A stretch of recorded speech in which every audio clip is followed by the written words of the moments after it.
Hello, everyone, and welcome back to English Stories Podcast. Thank you so much for joining us today. Today's story is something many students can relate to: failing an English test. Yeah, and honestly, it was one of the most embarrassing moments in my school life. Ugh. Oh no, today's story already sounds painful. Very painful. Ugh. All right, everyone, relax and enjoy today's slow and easy English story. When did this happen? It happened when I was still in high school. Were you good at English back then? Not at all. Actually, English was my worst subject. Really? You sound very natural now. Thank you. But before, I was terrible at grammar and listening. So, what happened? One day, our school had a very important English test. It counted for a big part of our final score. That sounds stressful already. Did you study hard for the exam? Honestly, no. Oh no. I kept saying, I'll study tomorrow. But every day I played games and talked with friends instead. Classic student behavior.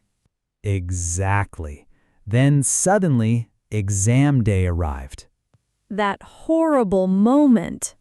Yeah, the moment when you realize you should have studied earlier. How did you feel that morning? Terrible. When I entered the classroom, everyone was reviewing vocabulary and grammar notes. Some students were even practicing English together. And you? I just sat quietly and panicked inside. My hands felt cold, and my heart was beating so fast. That means you were really nervous. Very nervous. So, what happened when the teacher gave the test paper? I looked at the first question, and my brain completely stopped working. No! The vocabulary looked unfamiliar, the grammar questions confused me, and the listening section was even worse. Why? The audio was too fast. I only understood random words like hello, weekend, and library. Meanwhile, everyone around me was writing confidently. I was still stuck on question number 3. That sounds like a nightmare. It really was. How did you feel after the exam ended? Honestly, I already knew I failed. That feeling hurts so much. Yeah, my classmates were discussing answers together, but I stayed quiet because my answers were completely different. Oof. That night, I couldn't sleep well. I kept thinking about the test again and again. When did you get your results? A few days later, the teacher walked into class holding all the test papers. Everyone looked nervous. I can already feel the anxiety. Then she called my name and handed me my paper. I looked at the top of the page and saw a huge red number. What was your score? 25 out of 100. Oh no! Yeah, I failed badly. How did you feel at that moment? Very embarrassed. I didn't want anyone to see my paper. Some students got over 90 points. Meanwhile, I couldn't even pass. Did your parents get angry? Not really, but they looked disappointed. And honestly, I was more disappointed in myself. Because deep down you knew you didn't try hard enough. Exactly. So what changed after that? At first, I wanted to give up.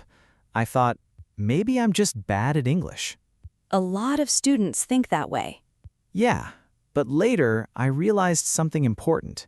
What was it? I wasn't stupid. I was just unprepared. That's a huge difference. Exactly. So I decided to improve slowly instead of quitting.